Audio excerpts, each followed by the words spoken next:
Hello, bonjour à tous. Donc on est en live ce soir, donc de 20h30 jusqu'à 22h max, pour parler de faire découvrir le jeu de rôle, faire découvrir le jeu de rôle à des nouveaux joueurs quand on est maître de jeu ou qu'on est une association. Et par extension aussi, ben, on s'adresse aussi aux nouveaux joueurs qui ont envie de jouer, c'est comment découvrir le jeu de rôle avec un maître de jeu, avec une association. Donc, on a avec nous Seth et Balthazar qui sont de l'association Les Clés du Rêve, qui sont une association membre de la FFJDR depuis plusieurs années, qui ont déjà participé à plusieurs projets.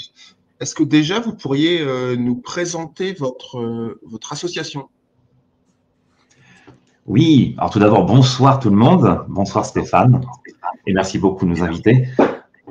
Alors, l'association Les Clés du Rêve, qui est une association qui commence à avoir un certain âge maintenant, qui est une association qui a été à la base conçue pour faire découvrir le jeu de rôle, mais pas seulement, aussi pour le démocratiser.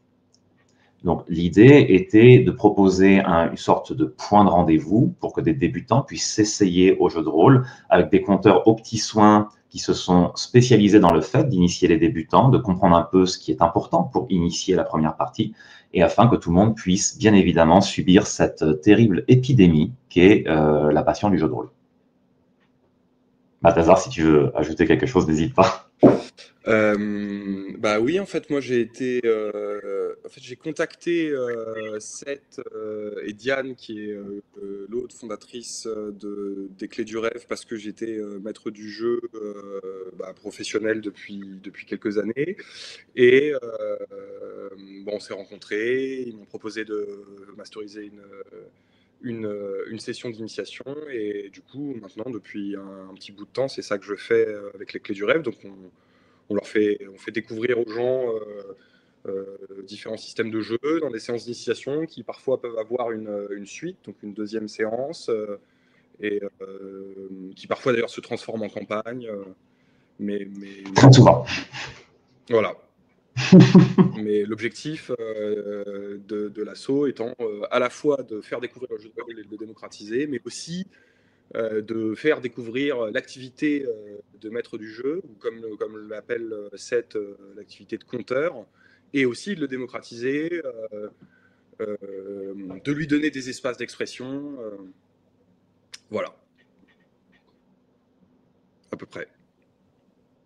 Ok. Et donc, chez vous, le nombre de nouveaux joueurs, c'est-à-dire que vous vous adressez plutôt aux nouveaux joueurs, vous avez une démarche par rapport à ça, mais votre association, c'est plutôt une association de nouveaux avec un gros turnover, ou avec des anciens qui sont établis, ou alors est-ce que vous allez dans des lieux spécifiques où là, il y a des nouveaux joueurs qui attendent, vous vous déplacez pour les retrouver? Seth, je te laisse reprendre la question. Ça marche. Alors, nous, on se spécialise quand même majoritairement avec les débutants plus qu'avec des vétérans, dans le sens où on préfère justement proposer d'être un peu le chausse-pied pour ceux qui veulent s'essayer au jeu de rôle. Ça nous arrive d'avoir des anciens joueurs de jeu de rôle, toutefois, qui ont arrêté pendant très longtemps, qui veulent s'y remettre. Euh, Vu que, en général, si c'est des personnes qui ont fait 3-4 sessions, qui ont arrêté 10 ans, on les traite presque comme des sortes de débutants d'une autre manière. L'idée, c'est que pour ces débutants-là, on a au début beaucoup fonctionné par bouche à oreille, et finalement, le référencement par Internet a suffi à avoir des gens qui nous ont contactés, et de ce fait, à avoir un petit stock de demandes et à pouvoir répartir les groupes, essayer de faire des personnes, si possible, qui ont la même expérience de jeu ensemble, ou alors, à l'inverse, d'offrir un peu de variété avec quelques personnes qui ont déjà fait une ou deux sessions avec des parfaits débutants, et ainsi de suite. Oui, Mais initialement, excuse-moi, vas-y, non, Balthazar. non, t'inquiète. Non, mais moi, d'expérience, de toutes les sessions d'initiation que j'ai fait avec l'assaut, majoritairement, ça reste quand même des joueurs qui ont découvert le jeu de rôle, soit de bouche à oreille, soit, moi, j'ai eu souvent par de l'actual play, donc Ouais. d'observer des sessions filmées, que ce soit des trucs français ou des trucs américains. Et donc qui avaient vraiment ce désir très très fort de vivre une expérience qu'ils avaient déjà un peu vécue par procuration, Et de temps en temps aussi, comme 17, des joueurs et des joueuses qui ont déjà une expérience, mais qui peuvent plus trop jouer, ou qui ont arrêté pendant longtemps, où le groupe n'existe plus, et qui viennent pour avoir de nouveau l'occasion de jouer, quoi. Les nostalgiques. Ouais, les nostalgiques. Et c'est cool parce qu'en fait, ça crée, en fait, ce qui est l'avantage aussi de passer par le site et l'assaut des Clés du Rêve, c'est qu'en fait, ça fournit pas juste un maître du jeu et un contexte, c'est que ça mixe une table, en fait. Ça crée littéralement une table de jeu, donc les joueurs sont pairés. Ils sont mis ensemble. On fait en sorte d'essayer d'avoir des tables mixtes pour avoir un truc un peu chouette à jouer. Et donc ça donne aussi, en fait aussi, ça donne l'impulsion de créer la table, de rassembler les joueurs et les joueuses ensemble, de leur donner une date, de leur donner un lieu, un MJ prêt, scénario. Avec un petit vecteur. C'est ça. P20, ensuite ça met des critiques, quoi. Un petit vecteur de lien social, tant qu'à faire, c'est aussi une bonne occasion de se rencontrer, de briser la glace très facilement et d'avoir surtout aussi une sorte de tronc commun qui nous permet facilement de parler et d'outrepasser la timidité ou la pudeur. On peut tous parler de la session qu'on a fait, on peut tous parler des moments qu'on a vécus. Et de fil en aiguille, ça finit par resserrer un petit peu les liens et à faire quelques potes qu'on pourrait revoir, même en dehors du jeu de rôle. Donc pour nous, c'est aussi un point, dans le cadre de l'association, qui est très important pour nous, c'est de recréer aussi un peu le lien social entre les gens. Alors moi, j'ai une question là par rapport à ce que vous avez dit. Vous faites une sorte de point commun entre les vieux joueurs qui ont arrêté de jouer, par exemple à 25 ans, quand ils ont dû commencer leur carrière professionnelle, avoir des enfants, et qui reprennent le jeu de rôle à 40 ans, 45 ans, quand leurs enfants commencent à être indépendants, ou quand ils estiment qu'ils ont assez travaillé dans leur carrière. Et les nouveaux joueurs, tout beau, tout neuf, qui sortent de l'œuf, qui ont peut-être découvert le jeu de rôle sur Actual Play sur YouTube ou via une série télévisée Netflix. Alors, il y a vraiment des points communs entre ces vieux joueurs et ces nouveaux joueurs, où il y a quand même des différences et ils peuvent jouer ensemble facilement. Moi, je trouve qu'il y en a. Balthazar, excuse-moi, Balthazar, est-ce que tu veux commencer ou est-ce que tu préfères que je commence pour cette question? Bah non, vas-y, je prends la suite. Ça marche.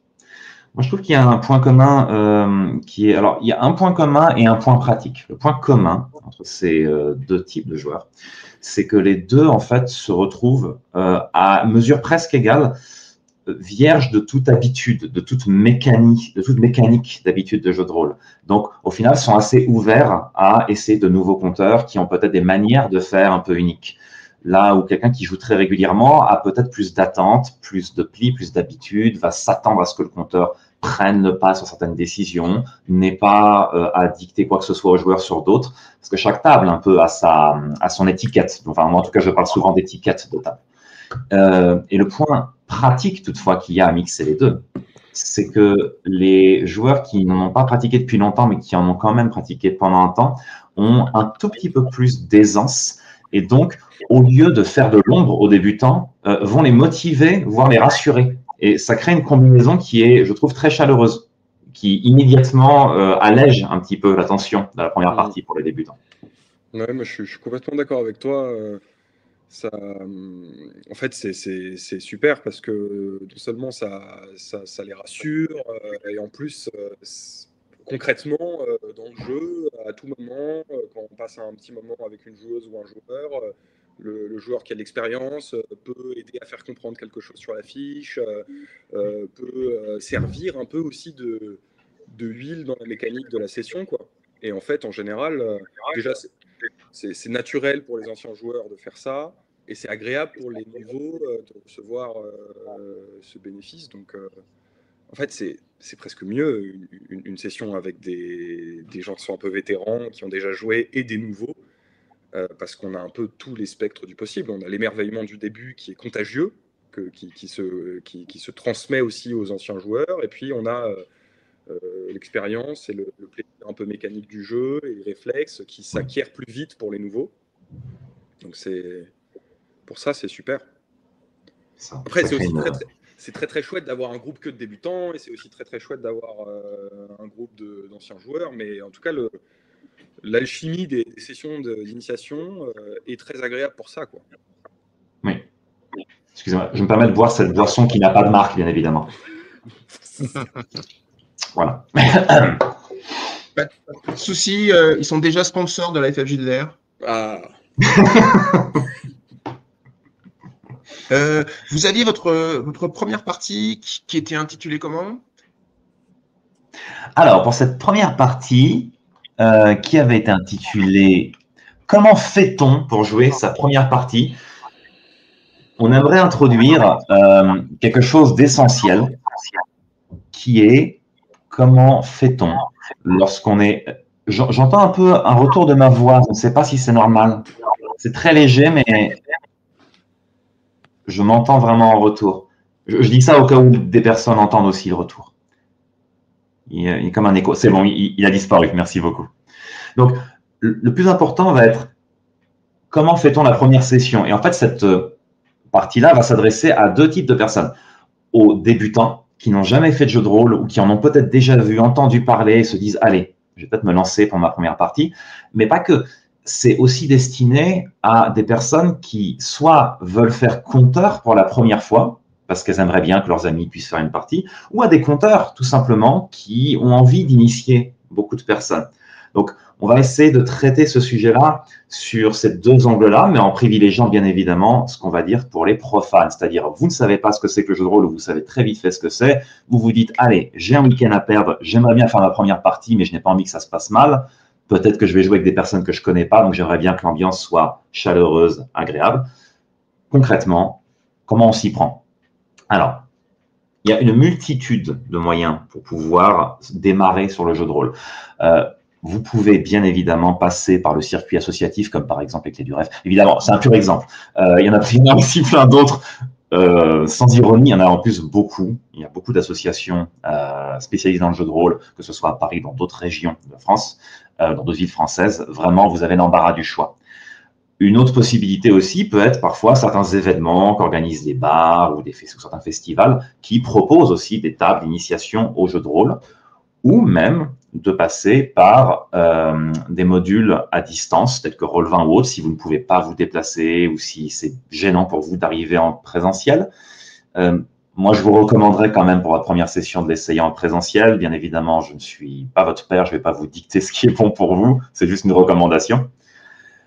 Le plus simple, donc, une fois que vous avez trouvé un de ces biais, donc mettons que vous utilisez le biais d'une association, vous avez souvent quelques procédures pour vous inscrire facilement, faire une réservation ou autre.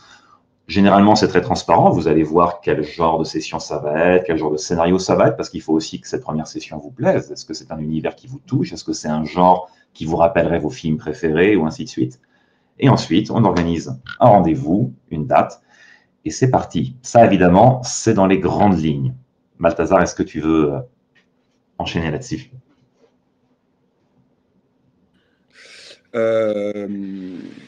Bah oui, le biais des assos, c'est vachement bien. Il y a beaucoup de groupes Facebook. Il y a beaucoup de groupes Facebook qui peuvent être rejoints, qui s'organisent justement pour essayer de lancer des parties. En général, vous tapez jeu de rôle, je sais pas, votre région, voilà, jeu de rôle, votre région, jeu de rôle Picardie, jeu de rôle région. Jouy en Josas. Voilà, exactement. Donc il y a des groupes Facebook qui sont faciles à rejoindre et qui organisent des séances. Il y a évidemment les assos qui existent ou dans lesquels peut-être ce sera un peu plus encadré par d'autres que vous. Vous n'allez pas devoir vous arranger avec des joueurs sur les groupes pour constituer des groupes ou vous greffer des parties qui existent déjà, mais avec une asso, ce sera un peu pris en charge pour vous. On va vous rassembler en groupe de jeu. Ensuite, bon, c'est évidemment, moi je suis un peu du même avis que Seth là-dessus, c'est que c'est quand même beaucoup plus agréable d'avoir sa première expérience en live, en personne, mais il y a aussi les groupes, enfin les sites de jeux de rôle en ligne ou les groupes Discord qui vous permettent de jouer des campagnes ou des sessions sur Roll20 ou sur Let's Roll. C'est les deux seuls sites que moi je connais et que j'utilise un peu. Il y en a d'autres, hein. Et il y a aussi un truc c'est que c'est pas une comment dire, c'est pas une le jeu de rôle, c'est pas une pratique non plus qui se doit d'être fait d'une certaine manière. Une excellente manière de commencer, vraiment, c'est d'acheter un livre de règles d'un système qui vous parle. Je ne sais pas si vous êtes un grand fan de steampunk. Vous achetez Cthulhu, c'est pas vraiment steampunk, mais je suis sûr qu'il y a des jeux de rôle steampunk.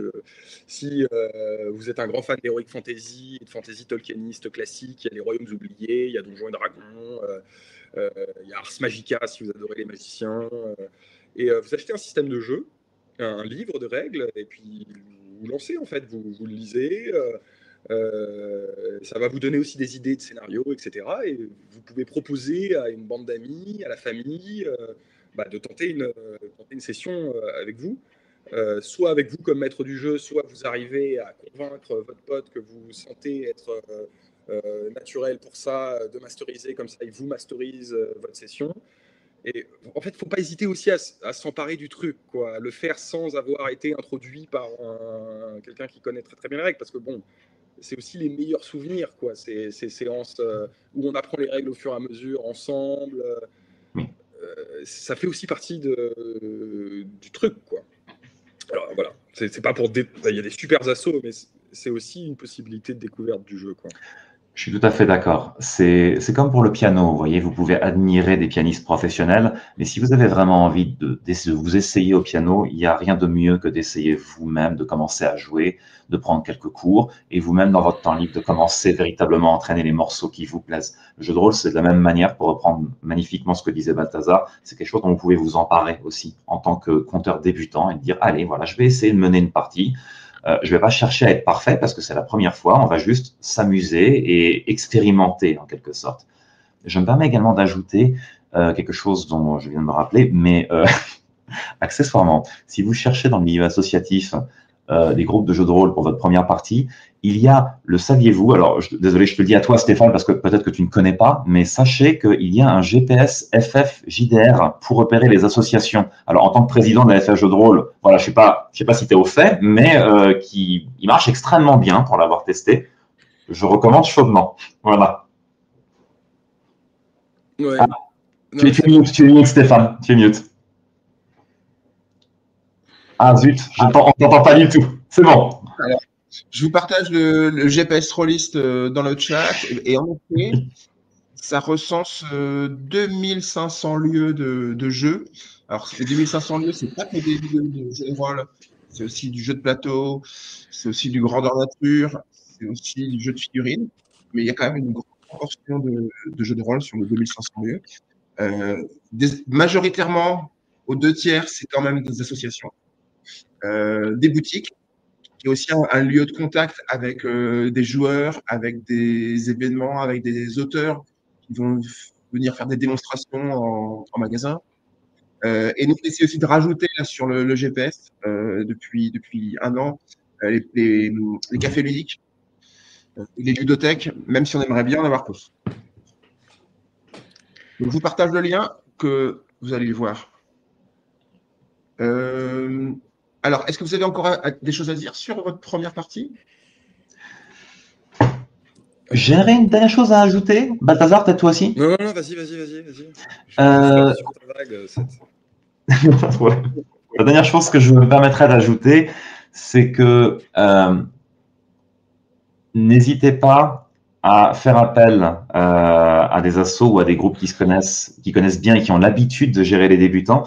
Je vous dis ça pour une raison, c'est pas pour vous dire que les autres possibilités vont créer des problèmes ou que ce sera les mauvaises expériences. C'est juste que, quitte à essayer quelque chose, c'est toujours bien de savoir que vous êtes avec des personnes qui ont l'habitude de partir de rien et de savoir que vous n'avez aucune référence, que vous n'avez peut-être jamais joué à un jeu de rôle, peut-être que vous n'avez même pas une culture jeu de plateau ou autre. Et donc, c'est toujours agréable de savoir qu'on est pris en charge et qu'on n'est pas censé avoir 2-3 leviers avant de pouvoir faire du jeu de rôle. Voilà, c'est plus réconfortant, je trouve. Moi-même, j'ai du mal à faire des nouvelles activités, en dehors du jeu de rôle, bien sûr, sans savoir que je suis dans un groupe qui a l'habitude d'avoir des profanes comme moi. C'est tout. Et d'ailleurs, pour rebondir sur ce que tu dis, il y a souvent des gens qui disent j'ai besoin de quoi pour venir jouer à votre club? C'est-à-dire, ils contactent le club, ils demandent les horaires, ils demandent la cotisation, ils demandent combien de temps ça dure. Est-ce qu'ils ont envie de jouer à Donjons et Dragons ou à Fallout parce qu'ils ont vu Donjons et Dragons. Enfin, et à un moment, une fois que tout ça c'est fait, ils disent mais j'ai besoin de quoi? Ouais. Ou alors il faut que je vienne avec mes dés à moi parce que j'en ai pas, il faut que j'aille en acheter. Ou alors voilà, c'est un peu. Alors que bon, la réponse, je pense que vous allez nous la donner. Et puis il y a aussi la question de dire ouais, non, ça fait vraiment envie de venir jouer. Je vois ça dans mon écran ordinateur, ça a l'air trop bien. Mais bah, j'ai pas beaucoup d'imagination. Et donc, Ouais. venir parce que j'ai pas mon imagination. Bah, j'ai beaucoup moins d'imagination que les gens que je regarde. Et donc, ça va Ah pas aller. oui. Les fameux 98% des gens qui n'ont pas d'imagination, oui. Oui, oui. Stéphane, en vrai, mais en fait, on a besoin de rien du tout, quoi, parce que souvent, si la session ou la campagne est lancée par vous et vous achetez le livre, etc., là, vous allez avoir besoin d'avoir un peu de matériel minimum. Ça peut être une map tactique, donc une espèce de quadrillage sur lequel on peut déplacer des figurines ou des jetons ou des dés. Du livre des règles, papier, des dés et des crayons. Mais en vrai, si vous passez par des assos, si vous passez par exemple par le site des Clés du Rêve ou sur d'autres assos ou sur des groupes, souvent vous allez venir, en fait, la majeure partie du temps, vous allez débarquer dans une partie où il y aura déjà tout le matériel, tout ça pris en charge. Donc en fait, il n'y a besoin de rien. Sauf si vous êtes à l'origine de la partie. Et oui, c'est hyper important que tu dises ça sur la question du blocage que peuvent avoir les gens qui provient d'une espèce de... Alors déjà, il y a le piège de l'actual play. Si les gens regardent de l'actual play, il faut comprendre que les gens qui font de l'actual play sont souvent des acteurs, des comédiens, avec... parfois, évidemment, il y a un scénario qui est pensé, qui est parfois même discuté entre les joueurs et le maître du jeu, même si c'est très souvent... c'est improvisé, hein, mais c'est quand même des comédiens. Et c'est une version très spécifique du jeu de rôle. C'est comme si on disait je ne peux pas aller taper un foot avec vous parce que je viens de regarder un match de Ligue 1 c'est pas vraiment la question. On ne fait pas du théâtre d'impro quand on fait une séance de jeu de rôle. Le but, c'est de s'amuser pendant 3-4 heures, voire plus, parfois moins. Donc, c'est pas du tout important. Il faut surtout pas essayer de se projeter dans une espèce de répétition de l'actual play. Mais l'autre point, c'est que les gens seraient surpris en fait de ce qu'ils sont capables de produire à une table de jeu de rôle, parce que c'est très intuitif. C'est des trucs qu'on fait quand on est tout enfant, qui consistent à imaginer des situations. C'est des trucs qu'on fait en permanence. Moi, j'ai déjà vu des joueurs et des joueuses me dire mais j'ai aucune imagination, j'ose pas. Au bout de 3-4 séances, et même parfois à la première, se retrouver dressé, à comprendre quelque chose de l'obstacle qui se dresse devant elle, à trouver une solution ingénieuse. Et voilà, c'est un jeu d'échange entre le maître du jeu et les joueurs. Il n'y a pas un gros spotlight qui va arriver sur votre visage en disant ok, maintenant en pro. C'est pas du tout ça. C'est souvent un dialogue, c'est une conversation. Oui. Il n'y a pas du tout besoin d'un professionnalisme. Je suis d'accord. Je pense que il est bon de préciser en fait que bon, en ce qui concerne le matériel, pour rebondir sur ce que tu disais, Balthazar, normalement, si vous faites ça dans une asso, l'asso vous dit quoi amener, souvent rien. La plupart du temps, rien. Si ce n'est arriver à l'heure avec un petit sourire, voilà, on n'en demande pas plus. Et de dire bonjour et de rester civil, mais ça, est-ce que ça a vraiment besoin de se demander? C'est naturel. Et en dehors de ça, pour le matériel, lorsque c'est vous qui démarrez en tant que conteur, mettons vous voulez faire la première session avec vos potes, souvent, lisez tranquillement le livre de règles ou de jeux que vous avez acheté, tout est marqué. Il n'y a quasiment plus de jeux de rôle dans le commerce qui n'a pas une petite page spéciale si vous êtes conteur, voilà le matériel à apporter. Donc vous en faites pas, ça se devine pas, c'est marqué. Les gens qui vous vendent ce bouquin ont étrangement envie que vous jouez à leur jeu. Je sais, ça peut paraître fou, donc ils vous donnent les instruments pour le faire. Mais sinon, en dehors du matériel, pour ce qui est également du jeu de rôle et de l'effet de l'actual play, donc certains en anglais aussi appellent l'effet Matthew Mercer ou l'effet Mathieu Mercier en VF, qui est à force de voir des conteurs professionnels ou de voir justement des tables un petit peu travaillées en termes filmiques, on peut on peut avoir l'impression d'être toujours un peu en deçà et qu'il y a une notion de performance, mais en réalité, si vous essayez le jeu de rôle pour la première fois en tant que compteur, en tant que joueur, hein, ça vaut pour vous deux. Notez qu'en jeu de rôle, ce qui compte, c'est pas la performance, c'est l'audace. C'est tout. Et l'audace, c'est pas du courage, hein, c'est pas ah mon Dieu, je suis timide, je vais donc pas en avoir. Non, non, c'est juste accepter de rester à la table et de tenter à votre mesure des choses un peu audacieuses et rigolotes, et vous allez voir que personne, normalement, dans une table saine, personne ne vous jugera, personne ne sera désagréable avec vous pour ça. Les gens se marreront plus qu'autre chose et vont vous suivre. Donc, c'est vraiment une sorte de saut en avant en groupe, le jeu de rôle. Tout le monde va avoir de plus en plus d'audace, va essayer de plus en plus de choses. Voilà, la performance, oubliez. Ouais, non, mais en fait, c'est pour les gens qui ont commencé le jeu de rôle, qui ont fait des séances d'initiation et qui venaient de l'actual play. Le premier truc qu'ils ont réalisé, c'est que en fait, c'est deux expériences différentes. Quand on regarde l'actual play, quand on regarde du jeu de rôle, on est spectateur. En fait, on regarde quelque chose. C'est comme un film ou une série. Quand on fait un jeu de rôle ou une session de jeu de rôle, c'est vraiment un jeu, quoi. Donc j'ai même envie de dire ce qu'on appelle le roleplay, donc la mise en condition dans la psyché de son personnage est complètement secondaire. C'est même pas obligé. On peut complètement jouer de manière en restant nous-mêmes, en fait. On peut complètement juste jouer le jeu et faire des propositions de jeu à la troisième personne. Ok, qu'est-ce que mon personnage pourrait faire? Est-ce que je peux faire ça? Est-ce que je peux ouvrir la porte? C'est vraiment en fait un jeu de questions-réponses. Et en fait, au fur et à mesure de ce jeu de questions-réponses, le maître du jeu, évidemment, va instaurer des parcelles de narration, d'étrangeté, de mise en situation. Et en fait, même tous les joueuses et les joueurs débutants le captent en fait et se mettent à rentrer un peu dans le jeu d'ombre, quoi. Ça fonctionne en fait très instinctivement. Oui. C'est très rare que quelqu'un vraiment ne parvienne pas à jouer. C'est-à-dire, ah oui, moi je veux aller au bout de la pièce, c'est vrai que le coffre a l'air étrange, mais parce que de toute façon, le maître du jeu en permanence vous pose des questions, donc c'est facile, il suffit d'y répondre, soit par oui, par non, soit par un développement.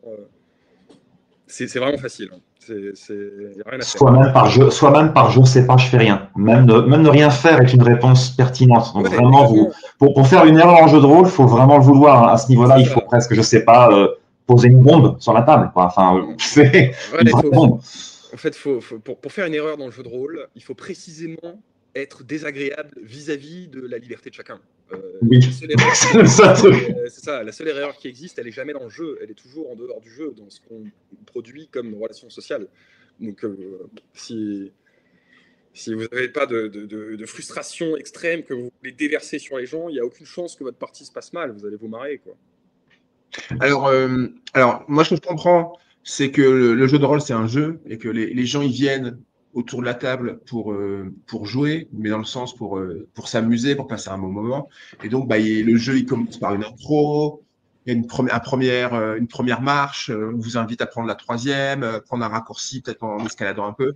Donc, c'est un jeu où on va commencer doucement ou on va commencer rapidement, mais si on commence rapidement, c'est parce que l'idée, c'est de se faire un peu peur et que donc on est là pour faire ça. Mais il y a deux petits points qui peuvent peut-être je ne sais pas, faire peur ou poser une difficulté. C'est quand il y a un monde, un univers de jeu qui va être complexe. Alors, je ne rentre pas dans les détails parce que je ne sais pas peut-être pas le moment, mais c'est aussi le côté, c'est un jeu historique. Est-ce que je dois être historien pour jouer pendant la Révolution française? Ou alors, il y a aussi le côté que vous pouvez peut-être traiter en même temps, c'est les règles du jeu. Il y a des jeux de rôle où les bouquins de jeux de rôle font 300 pages, où on peut monter nos personnages jusqu'au 50e niveau avec des évolutions. Et il y a aussi des jeux où il n'y a pas ça.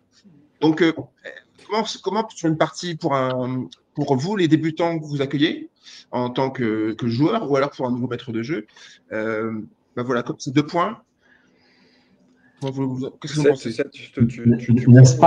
N'est-ce pas, Balthazar, la parfaite transition que Stéphane nous offre pour passer au point 2? Quel génie! Quand même, je veux dire, on pourrait croire qu'on a répété, mais on ne se connaît pas. Je ne sais même pas qui sont ces deux personnes, je ne connais pas leur nom, alors qu'elles sont marquées en bas à gauche. Donc, justement, pour répondre à ta question, Stéphane, je pense qu'on va passer à notre deuxième point qui est comment jouer l'initiation. Donc, comment jouer, c'est-à-dire pour un joueur et aussi pour un compteur. Comment jouer l'initiation, ça implique qu'il y a une manière de jouer. Donc, s'il y a une manière de jouer, c'est donc qu'il y a des complications, il y a des paramètres à prendre en compte pour que le jeu se passe au mieux. Normalement, selon moi, de mon expérience d'initiateur en jeu de rôle, si vous êtes joueur et que vous êtes respectueux et que voilà, vous avez juste envie de vous lancer dans la partie, vous n'avez normalement rien à faire. Alors, peut-être que certains compteurs ne sont pas toujours d'accord avec moi. Selon moi, vous n'avez rien à faire à part jouer le jeu et rester poli avec tout le monde. Et voilà, et essayer. Enfin, normalement, j'aurais presque envie de vous dire restez assez naturel et ça va se faire tout seul. Pourquoi? Parce que je considère que si vous avez du travail à faire, si vous avez beaucoup de travail à faire, comme par exemple lire un truc de 60 pages, apprendre 30 pages de règles, et que vous venez à votre première partie de jeu de rôle et que le compteur dit « Ah, comment ça, vous ne connaissez pas cette règle ?» il y a un problème avec la table, pas avec vous. Voilà, c'est un peu dur ce que je dis, mais je trouve que pour une partie d'initiation, normalement, c'est bien d'avoir un compteur qui vraiment vous déroule la piste, vous dit « Venez sans rien, je vais vous apprendre à jouer en jouant ». J'imagine que pour beaucoup d'entre vous, vous avez déjà dû jouer à des jeux de plateau ou à des jeux vidéo ou à des jeux de manière générale. Et normalement, vous avez pour ces jeux-là ce qu'on appelle des tutoriels, des didacticiels. Beaucoup de jeux sont passés maintenant à une mode qui consiste à mettre les didacticiels discrètement pendant le jeu, plutôt que de faire une sorte de tutoriel à part extrêmement chiant où on vous apprend que c'est les touches directionnelles pour bouger la caméra. Vous savez très bien de quel genre de tutoriel je parle, pour ensuite vous lancer dans la partie bien après. Le jeu de rôle, pour moi, c'est la même chose avec des débutants. Je n'ai pas à vous apprendre réellement comment lancer les dés ou comment lire votre fiche, à moins de vous l'illustrer pendant la partie, ce qui va vous donner normalement une expérience très fluide, très organique et très simple. Une règle me sert parce que je viens de m'en servir, plutôt que j'ai 8 règles qui vont me servir peut-être et je dois les garder en tête, si vous voyez un petit peu cette nuance. Donc ça, pour moi, si ça peut déjà un peu dégonfler la peur des joueurs de se dire « Oula, est-ce qu'il faut que je m'y connaisse sur le monde ou est-ce qu'il faut que je m'y connaisse sur les règles avant ?» Selon moi, non. Voilà. Balthazar, est-ce que tu as envie d'enchaîner là-dessus ou est-ce que tu es peut-être pas d'accord d'ailleurs avec ce que je viens de dire? Non, je désactive mon micro. Oui, Stéphane, les deux questions que tu posais au début, et du coup, ça reprend ce qu'expliquait Seth. Est-ce que la masse de règles n'est pas un obstacle complexe qui risque de me paralyser, surtout que je déteste les maths, machin, je ne peux pas compter des trucs, en général, les règles, ça m'ennuie, ça m'endort, ou est-ce que je dois être capable de parler comme un sudiste de 1814 si on joue un jeu de rôle sur la guerre de sécession, ce qui peut être d'ailleurs assez accidentel d'un point de vue politique de faire un jeu de rôle sur la guerre de sécession, mais bref. Et ben en fait, non ou deux, comme dit Seth, dans une partie d'initiation que vous jouez au sein d'une association ou dans un groupe de jeux de rôle un peu plus expérimenté, si vous êtes passé sur Facebook ou sur des groupes Discord, en fait non. Ce qui va se passer, c'est que les gens qui sont expérimentés et le maître du jeu vont prendre en charge la charge de règles et ils vont vous donner uniquement la pointe de l'épée, en fait, c'est-à-dire le moment où vous allez devoir lancer un dé, il va vous expliquer à quoi sert le dé, et vous allez avoir une compréhension organique et progressive des règles. À la fin de la séance, vous aurez un peu mieux compris l'ensemble des règles. Mais ce qui est intéressant, c'est que le jeu de rôle, c'est pas un jeu de plateau ou un jeu de société. C'est-à-dire que le jeu de société et le jeu de plateau, vous êtes obligé d'avancer dans le cours de la partie en réalisant des mécanismes de règles. C'est comme ça que la partie avance.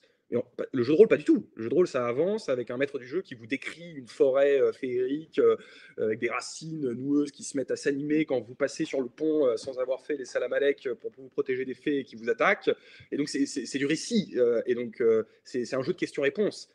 En fait, les règles, elles interviennent pour décider si ce qui a été donné comme réponse par le joueur va fonctionner ou échouer, en extrême simplification. Donc si je demande à un joueur, bon voilà, il y a une racine qui se précipite en direction de ta cheville pour la saisir, ou qui semble menaçante, qu'est-ce que tu fais? Et si le joueur dit, bah, je sais pas, je me mets à courir, j'attrape mon compagnon devant, je le jette pour que lui se fasse attraper et que moi je puisse m'en sortir, bah, je vais lui demander un jet, et là je vais utiliser le système de règles.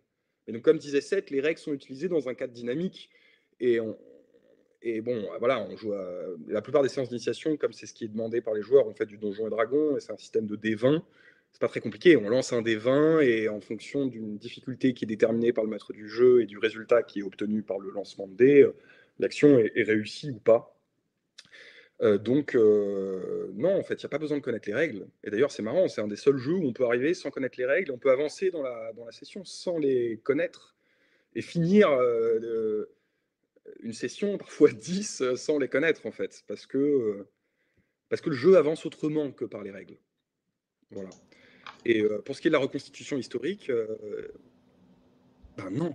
Le maître du jeu, s'il veut faire un jeu de rôle historique, il se doit d'avoir peut-être un peu de capacité de reconstitution historique. Mais en vrai, voilà, si vous êtes maître du jeu débutant et vous voulez faire un jeu de rôle sur je sais pas, l'Angleterre victorienne et vous avez que regardé, je sais pas, Downton Abbey, ou c'est même pas l'Angleterre victorienne, mais bon, bref, si vous avez lu un roman sur Jack l'Éventreur, bon voilà, vous transmettez votre sentiment et tous ensemble, on s'imagine une fausse Angleterre victorienne et c'est pas très grave. L'important, c'est que en tête, on s'imagine les rues boueuses, les chats noirs faméliques, les gens assassinés.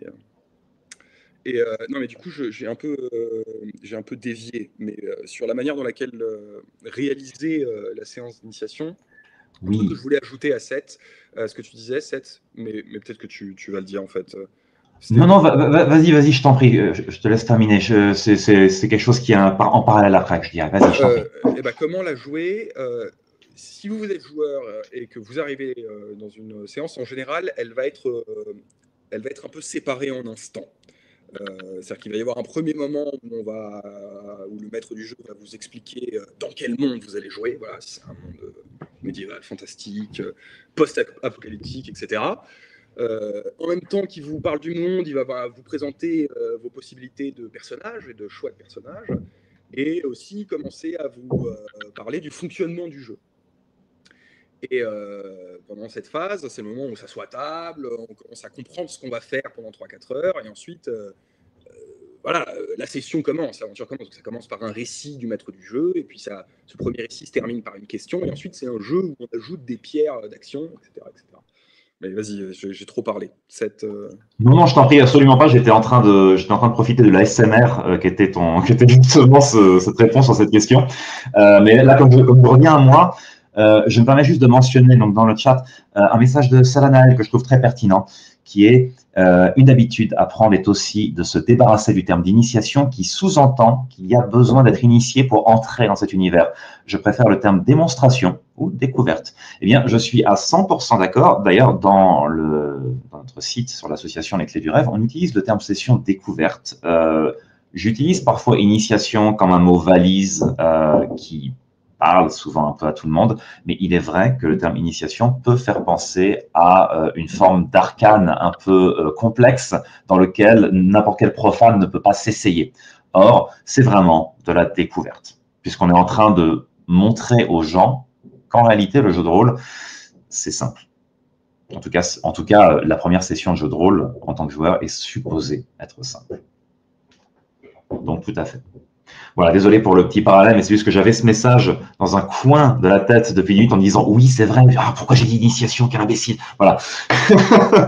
Mais pour rebondir sur ce que tu disais, Balthazar, il y a également, je pense, dans le fait de faire la première session, en outre du fait de découvrir les règles de manière organique et de se laisser finalement surprendre par le récit, il y a aussi quelque chose à dire sur comment joue-t-on une première session pour un compteur. Alors, dans notre cas, pour toi comme pour moi, on a déjà initié beaucoup de joueurs. Nous avons fait découvrir beaucoup de joueurs. Oui, c'est bien, je commence à me reprendre, ça va venir. Nous avons fait découvrir le jeu de rôle à beaucoup de joueurs et de ce fait, nous avons découvert peut-être quelques petits trucs et astuces qui nous correspondent soit individuellement, soit même des choses par lesquelles on est à peu près d'accord d'ailleurs, toi et moi, sur un rythme à adopter ou certaines choses qui ont l'air de fonctionner avec des joueurs débutants, d'autres qui patinent un peu plus la plupart du temps. Je vais me permettre de donner juste quelque chose que j'ai pu observer de mon expérience Et ensuite, vous aurez donc le plaisir de voir aussi la version de Balthazar. Je pense qu'il y a beaucoup de points sur lesquels on va se retrouver et des petits points un peu uniques qu'on a découverts dans nos deux expériences. Moi, la première chose que j'ai constatée lorsque j'ai fait découvrir le jeu de rôle à de nombreux joueurs, c'est que, premièrement, lorsque des joueurs débutent, ils sont très très contents de pouvoir jouer. Donc des introductions trop longues, des scénarios qui mettent 5 ans et demi à se réaliser ou à s'ouvrir ou à laisser les joueurs faire un choix, c'est out. Ça, déjà, c'est la première chose que j'ai très très vite compris. Deuxièmement, ce n'est pas nécessaire de jouer très lentement en termes de fluidité de récit, puisque souvent les initiations vont être entre 2 et 4 heures. C'est 3h30 pour nous dans le cadre de l'association. Je veux être sûr que mes joueurs puissent vraiment au maximum jouer. Et jouer au maximum, ça ne veut pas dire accélérer le scénario parce que vous voulez qu'il le termine. J'insiste. C'est juste faire en sorte que toutes les choses soient très fluides pour que tout le monde puisse jouer plein de fois à ce qu'il veut, qu'ils puissent profiter de votre scénario de la manière qui leur plaise, littéralement. C'est quelque chose que j'ai pu constater un peu souvent avec les compteurs débutants, ou même des compteurs plutôt confirmés, mais qui manquaient encore un peu de bouteille avec des débutants. Finir un scénario est pour moi ma dernière priorité lorsque je fais une session pour des débutants. C'est-à-dire, je préfère encore trier mes chaussettes que de finir un scénario, c'est pour vous dire. Quand je vois des joueurs passer 3 heures sur un morceau en périphérie de ma ligne scénaristique, qui d'un seul coup ont découvert une cabane abandonnée et passent l'ensemble de la session dessus, alors que de l'autre côté de la colline, il y a littéralement, je ne sais pas moi, la descente des enfers, et que c'est supposé être là qu'ils devaient se rendre, je prends un plaisir fou à leur décrire cette cabane et à les voir jouer avec ma cabane. C'est vraiment la magie du jeu de rôle, je trouve. Et pour moi, c'est très important de transmettre ça à les débutants. C'est de leur expliquer, vous n'êtes pas là sur des rails. Vous avez un cadre, vous avez des personnages, vous avez une cohérence, bien sûr, entre le personnage et le monde, mais tant que vous avez envie de faire quelque chose et que toute la table est d'accord, moi, je suis aussi un peu à votre service. Et ça me fait plaisir de le faire. Voilà. Balthazar, je te laisse rebondir là-dessus. Non, non, mais je suis complètement d'accord avec toi. En termes d'organisation concrète de la partie, et comme tu l'as fait, je vais plutôt m'adresser aux maîtres du jeu qui veulent commencer, qui veulent initier des gens. Le mieux, c'est de privilégier vraiment le dynamique de la session. Donc, justement, les phases de jeu, c'est-à-dire les phases où les joueurs et les joueuses vont pouvoir avoir des choix à faire et pouvoir interagir avec l'environnement, plutôt que les phases de... Alors, les descriptions sont importantes, elles vont mettre dans l'ambiance, mais en fait, il faut privilégier des descriptions efficaces qui peuvent être poétiques et élégantes, mais qui doivent être assez courtes quand même et qui doivent être plutôt placées au début de la session pour saupoudrer l'ambiance que vous voulez faire ressentir au début. Et ensuite, elle va rester. Il n'y aura pas forcément besoin de la redire ou de la reproduire parce qu'elle va rester dans l'esprit des joueurs et on pourra se concentrer sur l'action ou les choix, etc. Et en fait, pour préparer votre session et pour la faire jouer, il faudra juste que vous la découpiez grossièrement en phases, qu'il faudra rendre un peu organique, donc une phase de présentation de l'univers et d'explication des règles qu'on utilisera, donc vraiment les règles les plus basiques, ou le fonctionnement de la fiche, voilà, la fiche personnage et votre personnage. Mais essayez de le faire aussi en maintenant la narration. Donc, si vous présentez un fiche personnage, vous ne dites pas, voilà, c'est un guerrier. Non, vous dites, bon, qui est le personnage qu'on vous donne, pourquoi il fait l'aventure, quel est ce groupe, quel est votre objectif, qu'est-ce que vous faites, qu'est-ce que vous savez globalement du lieu, et c'est bon. Ensuite, ça commence sur un chemin, dans une ruine, qu'importe, sur un navire. Ou même en pleine scène. Vous êtes en train de fuir la déroute d'une armée, autour de vous, ça court dans tous les sens. Vous voyez un sous-bois avec des gens qui font... Voilà, ça peut complètement rentrer dans le dynamisme d'une action. Et d'ailleurs, c'est intéressant de voir comment les joueurs se saisissent de ces scènes rapidement. Et je suis complètement d'accord avec Seth, il faut privilégier le temps de jeu, parce que ça ne dure pas toujours très longtemps. Alors tout ce que je dis là, c'est vraiment aux compteurs et aux maîtres du jeu qui ont peut-être un peu de peu de bagage, quoi, qui veulent faire l'initiation. Si vous voulez faire votre première séance de rôle en tant que maître du jeu et initier des gens, voilà, vous découvrez tous ensemble le jeu de rôle, je veux dire, soyez tranquille. Enfin, comment on dit en anglais, en français Faites cut un, your faites slack. faites un test de destruction, faites un crash test, littéralement. Ouais, faites allez-y tranquille, inventez une histoire. Oui. De toute façon, faut, faut aussi que ce soit un truc un peu qui peut être un peu bancal, mécanique. Le jeu de rôle, faut pas que ce soit un truc sacro-saint, parfaitement réussi. Après, voilà, si vous voulez fournir une expérience vraiment immersive, une première séance d'initiation, alors oui, il faudra réfléchir à une manière un peu organique de faire avancer vos 3-4 heures d'initiation. D'autant que il n'y a pas que le fait qu'il y ait une forme de caractère sacro-saint en jeu de rôle lorsqu'on fait certaines recommandations. Il y a aussi le fait qu'on pose certaines recommandations qui en fait facilitent le travail du compteur sur le long terme également. Par exemple, je vais citer un cas que je vois assez souvent, mais lors des sessions d'initiation, c'est très courant pour les compteurs qui s'essayent de se dire je vais faire un scénario, puis les joueurs vont faire des personnages. Je ne sais pas trop quel est le rapport entre les personnages et le scénario. Au pire, ils sont dans une taverne, un mec les paye et puis ils font le scénario. Et en réalité, lorsque je recommande vraiment aux compteurs de ne jamais faire ça, c'est pas du tout parce que je considère qu'il y a un canon sacré du jeu de rôle. Non, c'est parce qu'en fait, ça va vous gêner en tant que compteur et vous allez vite vous rendre compte que les joueurs ont beaucoup plus de mal à rentrer dans le scénario, de plus de mal à se l'approprier. Et donc, comme il y a moins d'enjeux pour leur personnage, il y a moins aussi de tension. Et vous, en tant que compteur, vous allez très souvent les perdre. Ce qui est très déstabilisant pour un compteur débutant lorsque des joueurs partent dans tous les sens, parce que c'est très dur d'improviser lorsqu'on débute. Faire un scénario où les personnages sont liés au scénario, c'est vraiment peut-être le seul conseil que j'aurais adoré entendre quand j'ai commencé le jeu de rôle à 13 ans. Vraiment, c'est quelque chose que j'ai vu marqué dans un guide du maître ou un guide du compteur quand j'avais 16-17 ans, beaucoup trop tard. Et ça m'a beaucoup aidé. Oui, puis ça fait gagner du temps aussi. C'est-à-dire que si dans une partie d'initiation, vous fournissez à vos joueuses et à vos joueurs des fiches de personnages avec déjà une petite histoire préparée, un lien entre eux aussi, et bien sûr, vous le narrez, vous le racontez en donnant les fiches personnages, vous expliquez les liens qui vous unissent. Ce qui est aussi bien, c'est de les présenter, présenter toutes les options possibles, présenter chacun des personnages non pas à un joueur ou à une joueuse, mais au groupe, et ensuite de leur laisser le choix. Bon, qui est-ce que vous voulez jouer dans cette équipe et oui, et une fois que vous incarnez déjà un personnage qui est lié au scénario, c'est beaucoup plus. La raison de votre présence est beaucoup plus simple, et vous avez envie en fait d'aller au bout de l'histoire, quoi. Mais c'est spécifique au scénario d'initiation en vérité. Oui, dans la campagne, Si, remarque, on pratique finalement la même chose dans la campagne, mais là, les joueurs ont le temps de faire la fiche. Exactement. Exactement. En initiation, c'est plus difficile. Et comment et ensuite, oui, mais je pense qu'on l'a déjà dit, hein, mais il faut. Mais en fait, ça va faire, je pense, le lien avec notre troisième partie 7. Mais Oui, vas-y. en Alors, fait, vas-y, fais-moi la transition magnifique. Vas-y, on déroule le tapis rouge.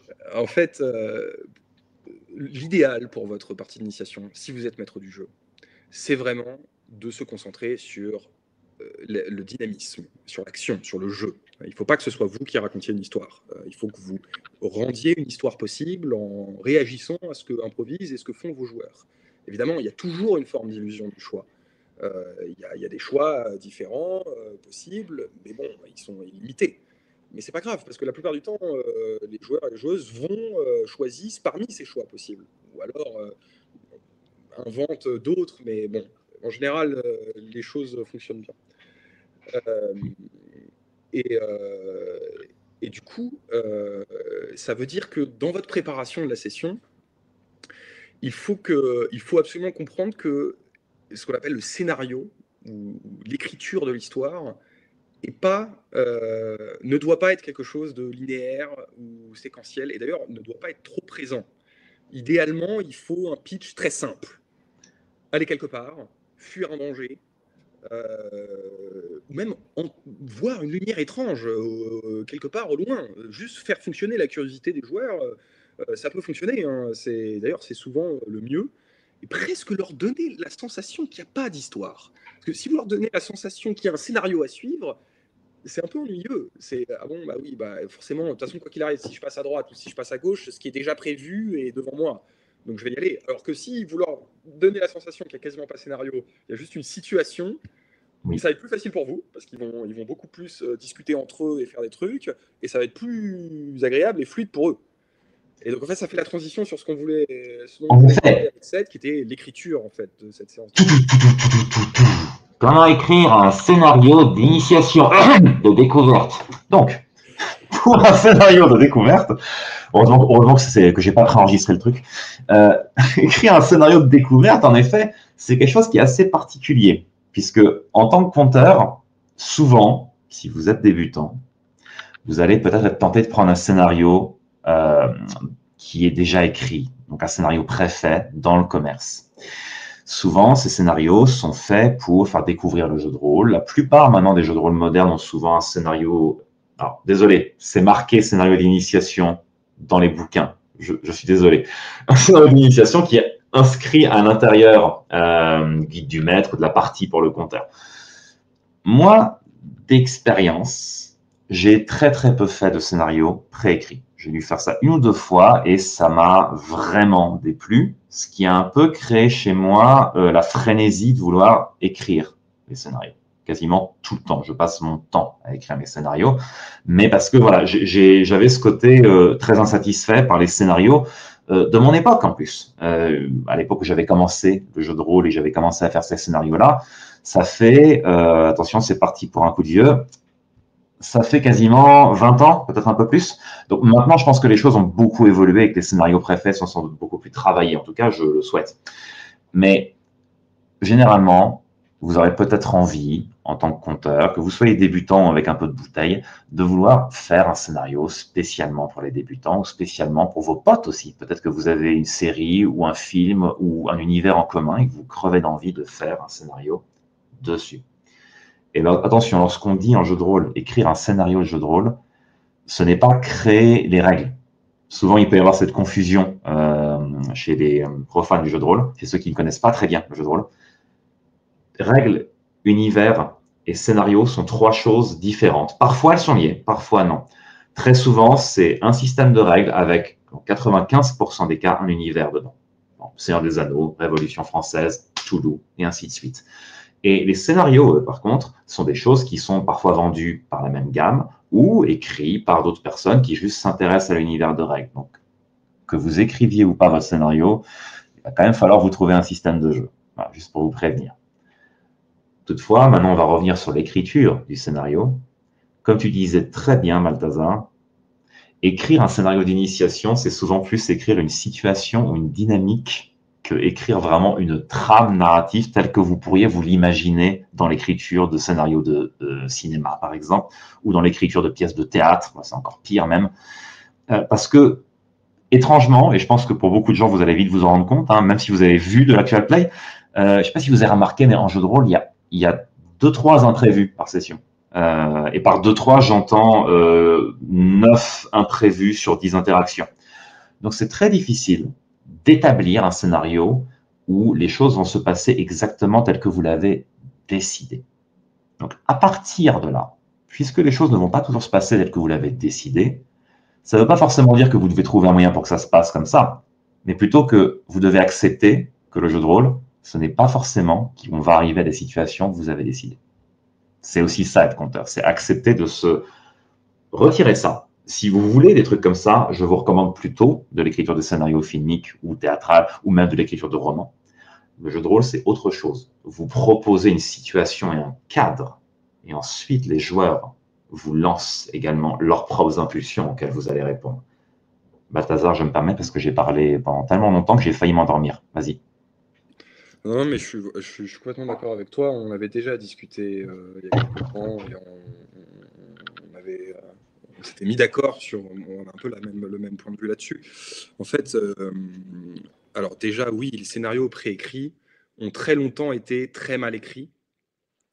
c'est-à-dire écrits comme des mauvais polars, en fait, comme des mauvais policiers, donc avec des espèces de C'est vraiment ça en plus. avec le personnage A qui a une information sur le personnage B, qui donne une information sur le personnage C, qui renvoie à la situation initiale. Il y a trop de problèmes avec. En fait, le premier problème, c'est que si vous voulez vraiment faire fonctionner le scénario, c'est contre le plaisir de vos joueurs. Parce que dès qu'ils vont dévier de cette voie, vous allez sentir une espèce de vent de panique. Ah non, mais comment, c'est pas possible, ils vont faire n'importe quoi, ils n'auront pas la résolution de l'histoire. Et donc, en fait, vous allez petit à petit leur faire comprendre que le choix n'existe pas vraiment. Ce qui existe, c'est la progressive révélation de l'histoire qui est écrite par vous ou par un autre. C'est profondément ennuyeux, ça n'a aucune espèce d'importance, sauf si vous voulez faire une murder party. Et à ce moment-là, c'est marrant et c'est ça le jeu. Non, en fait, il faut quand vous faites, vous écrivez, alors voilà, vous êtes maître du jeu, débutant ou un peu expérimenté, vous voulez faire une séance d'initiation pour vos amis ou pour une asso, vous écrivez un scénario de jeu de rôle. En fait, plutôt qu'écrire après avoir discuté avec l'aubergiste, ils apprennent que machin a été assassiné par un gobelin unijambiste enroulé dans du jambon le soir de la pleine lune, etc. Alors, Aucune référence. Aucune référence, bien sûr. S'ils veulent avoir des informations... Non, en fait, l'idéal, c'est d'écrire des personnages, enfin un lieu, voilà, un lieu, des personnages. Ces personnages ont évidemment une apparence, un nom, etc., une petite ligne d'histoire, un petit trait de caractère et une envie, une intention. Quelque chose qui est important pour eux, quelque chose qui est délicat pour eux. Et vous construisez comme ça votre monde avec une trame très simple. C'est-à-dire, quelque chose a été volé, un danger arrive, un personnage doit être escorté, et en fait, c'est tout. En fait, il n'y a pas besoin d'écrire de scénario. Il y a vraiment besoin de penser une trame scénaristique simpliste. Par contre, il faut écrire un monde. Il faut écrire, il faut être prêt sur les ennemis qu'on peut rencontrer. Donc souvent, c'est des monstres, parce que le combat, c'est fun. Les gens, ils veulent aussi vivre ce moment dangereux. Donc ça, il faut préparer, bien sûr. Ça, il faut... c'est peut-être la chose qu'on doit le plus préparer, c'est-à-dire l'aspect mécanique, technique de vos monstres, de leur point de vie, j'en sais rien, de comment ils fonctionnent, etc. Les personnages et le théâtre d'évolution que vous allez décrire par la narration. Mais c'est hyper important d'appuyer sur ça, parce que par la surécriture du scénario, vous allez tomber dans tous les écueils du jeu de rôle. Vous allez tomber dans le jeu de rôle où on n'est pas libre, où en fait on suit une histoire, c'est pas intéressant. Vous allez vous-même vous restreindre en tant que maître du jeu, c'est-à-dire que vous allez être un peu paniqué quand vous allez sortir des lignes de votre scénario, et donc vous allez couper en fait ces options au lieu de surfer dessus, de répondre et de rentrer dans l'improvisation, parce que c'est aussi rassurant de se dire bon, je sais où va mon histoire, quoi. Je sais à la fin c'est quoi le twist. Alors qu'en fait, le twist, c'est vos joueurs. Exactement, le twist. Mais vraiment. Le twist existe déjà, il n'y a pas besoin de. Et du coup, je pense que c'est peut-être le plus important. Si vous écrivez une séance d'initiation, c'est de vraiment simplifier le scénario au maximum, le rendre ouvert, vous concentrer sur l'écriture des détails et les personnages que les joueurs vont rencontrer, et ensuite avoir un peu l'esprit ouvert, quoi. Être capable de rebondir, voir ce qui les amuse en temps réel. Vous voyez qu'ils sont en train de s'éclater à faire un truc complètement qui n'a absolument rien à voir avec ce que vous avez préparé. Bon, bah, prenez un truc que vous avez préparé à droite et puis greffez-le ici. Vous le prenez, voilà, vous trichez un peu, mais c'est pas grave, parce que l'important, c'est le moment de jeu, c'est pas la localisation géographique de cette possibilité de jeu dans votre univers imaginaire. C'est le moment de jeu que vous allez faire vivre, donc vous le prenez et vous le décalez, et ce sera plus facile à masteriser. Stéphane. Tout à fait d'accord. Tout à fait d'accord.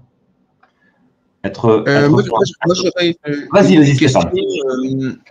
Il y a beaucoup de scénarios enfin, je sais pas, Vampire, par exemple, proposait de fonctionner un petit peu comme ça, c'est-à-dire d'avoir des PNJ qui sont répartis dans la ville où les joueurs arrivent. Ils ont chacun des intentions, ils ont chacun un objectif. Alors, des fois, c'est des objectifs à très long terme, d'autres, c'est des objectifs à court terme.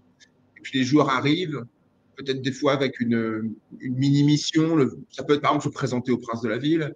ou ça peut être trouver un parent qui est soi-disant en ville, mais ils savent pas forcément. Ils doivent interagir avec ces gens.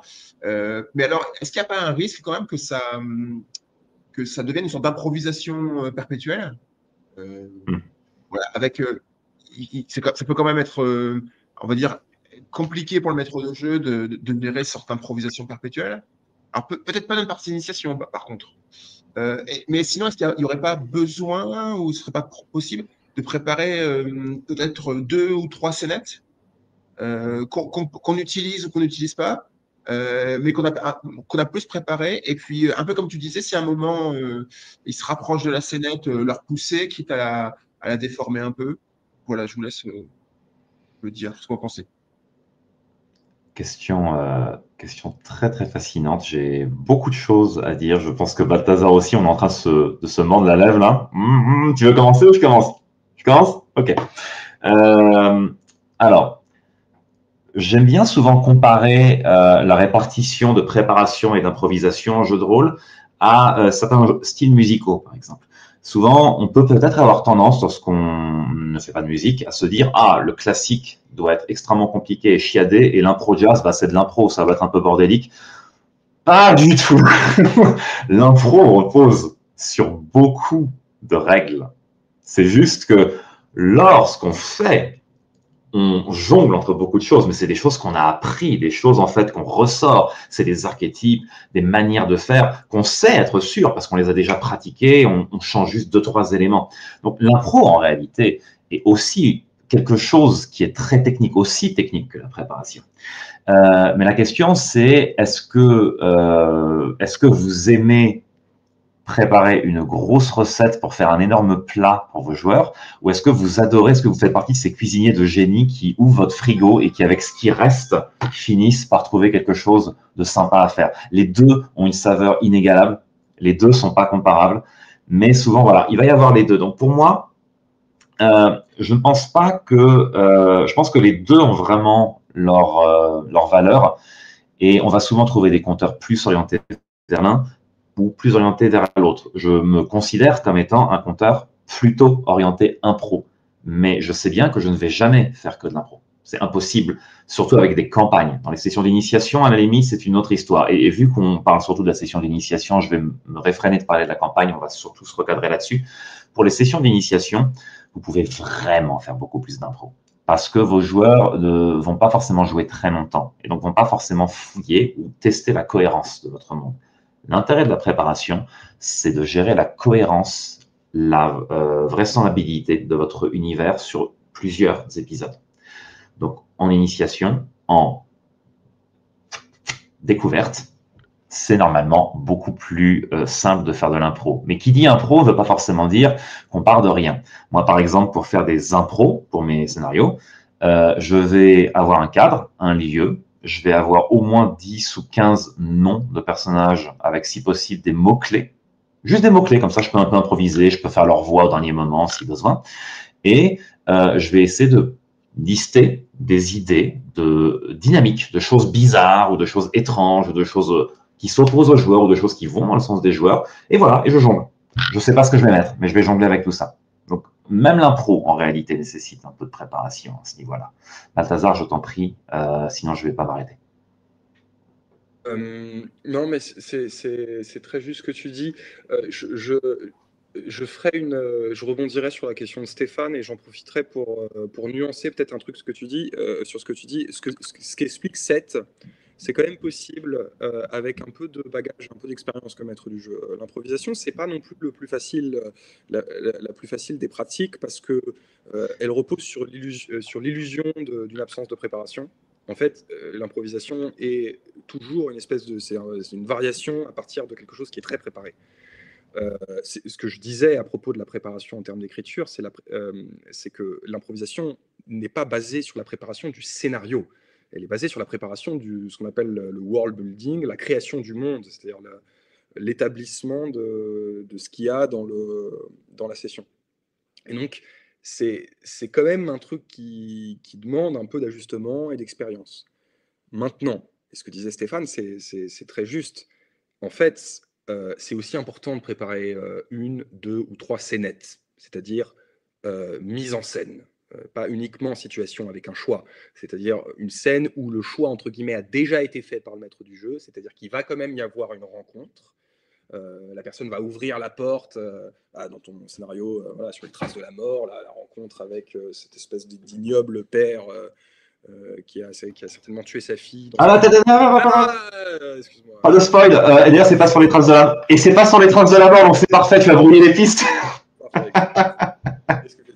Enfin, c'est voilà, pas grave. il y a des scènes qui sont déjà, excuse-moi, il y a des scènes qui sont déjà prévues et c'est bien d'en avoir pas trop parce que c'est une séance d'initiation, ça dure pas longtemps et d'être capable de les ajuster.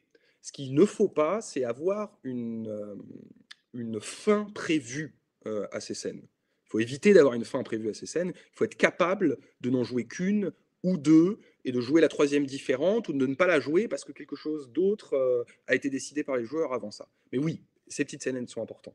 Maintenant, tu avais demandé un autre truc, Stéphane. Tu avais dit, est-ce que le risque, c'est pas de rentrer dans un maelstrom d'improvisation auquel Seth avait répondu, l'improvisation, c'est pas un maelstrom, c'est pas un chaos, c'est prévu. Alors, en fait, sur une séance d'initiation, c'est pas un problème. Parce qu'on va pas construire une pyramide d'histoires, de campagnes énormes sur des impros, d'impro. C'est pas un problème. Sur une séance d'initiation, on va jouer peut-être les petites scènes, et voilà, on va jouer les 3-4 heures d'action. De découverte. De découverte, voilà. 3-4 heures d'action, donc c'est pas du tout un problème, en fait, de faire l'improvisation sur la séance d'initiation. Sur une campagne un peu plus longue, avec plus de sessions, j'ai envie de dire, en fait, ce qu'on appelle l'improvisation, c'est juste ne pas écrire un scénario linéaire. Hein. L'improvisation, ça ne veut pas dire qu'il n'y a pas de ligne ou de trame scénaristique, ça veut juste dire qu'elles ne sont pas uniques, elles sont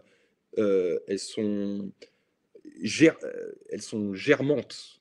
C'est que le début qui a été écrit. Et elles existent à plusieurs endroits différents, et c'est les joueurs qui peuvent aller les voir, et puis parfois les mêler.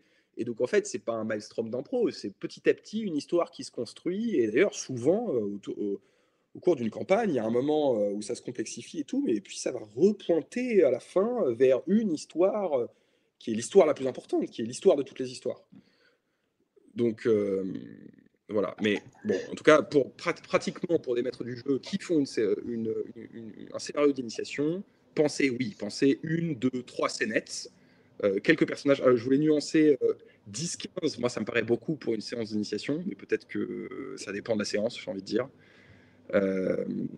Oui, ça doit être la trace de la mort où il y a pas mal de PNJ, justement, avec la compagnie de cirque.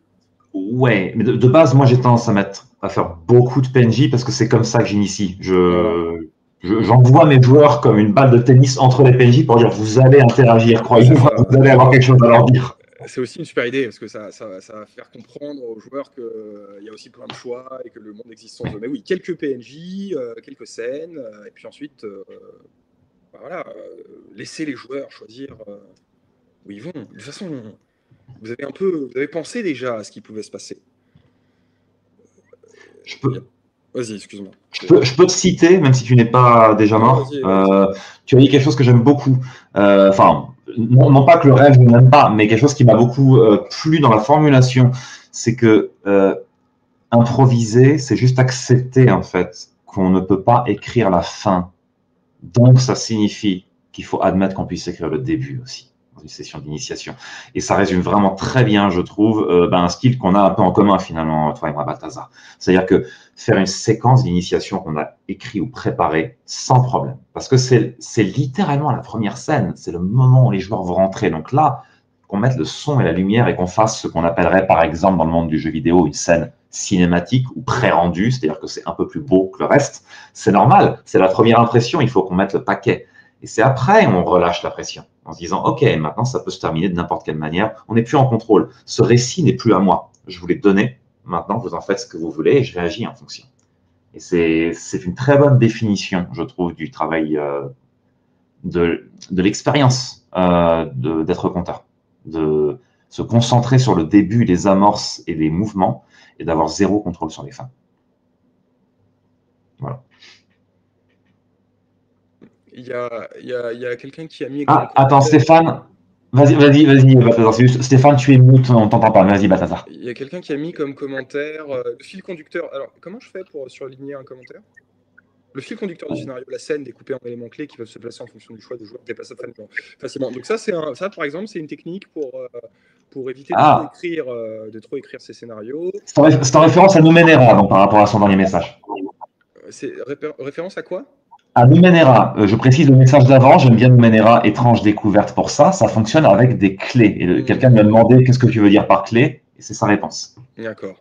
Donc ça, par exemple, c'est une idée. C'est-à-dire que effectivement, ce que vous préparez, ce sont les scènes potentielles, et ce que vous allez masteriser, c'est la façon dans laquelle elles vont être interchangées et modifiées dans leur contenu. Et c'est plus facile parce que vous avez déjà pensé une structure de la scène et vous avez juste à modifier des éléments. Mais bon, après, imaginez, il existait plein de systèmes. Moi, je vous dirais, faites-vous confiance sur votre capacité d'improvisation. Je crois que... Il y a un écho, ouais. On t'entend en écho. Mais je pense que ça vient du fait que il faut se mute, non? Non, je suis sans casque, c'est impossible que tu t'entendes en écho. Mais c'est bon, c'est parti. Oui, faites-vous confiance sur l'improvisation.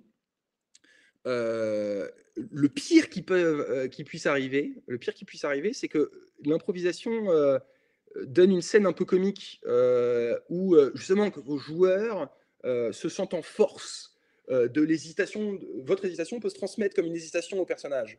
Donc voilà, un PNJ que vous avez écrit est surpris par la réaction des joueurs. Et du coup, ça vous surprend. Et donc, vous avez un petit moment d'hésitation. Ok, vous avez juste à dire, il semble hésitant, surpris, ne sait pas trop comment réagir. Vous pouvez tout simplement narrer votre propre surprise. Ça vous laisse du temps un peu. Et les joueurs vont faire un truc. Il y a celui qui a absolument envie de piquer la caisse, qui va dire moi j'en profite pour passer derrière et voler la caisse. Voilà, ça va vous faire gagner un peu de temps, il va se passer des choses, et puis vous allez rebondir. Et puis si vous avez un moment où vous êtes un peu perdu dans l'improvisation, rappelez-vous ce que vous avez prévu pour le personnage. Ce personnage veut ça. Ce personnage est comme ça. Ou ce personnage est lié à cette idée d'histoire que j'avais, ce petit bout de scénario. Et du coup, il peut le dire, il peut, je sais pas, se trancher les bras et commencer son incantation un peu plus tôt que prévu, quoi. Sachant que nous ne prenons pas les incantations sataniques, bien évidemment. Ah ouais, non. Voilà. Excuse-nous, M6 de l'époque, pardon. Voilà. D'ailleurs, c'est vrai qu'en parlant d'imprévu et d'improvisation, finalement, il y a un moment où l'improvisation a ses limites. Ça veut pas dire qu'il faut arrêter. L'improvisation, pour moi, c'est le sang qui bat dans les veines d'un conteur. C'est indispensable. Mais il y a un moment où on ne peut pas compter que sur l'improvisation. Et souvent, ce moment, c'est lorsqu'on se lance vers des histoires un peu plus longues, qui tiennent plus longtemps dans la durée.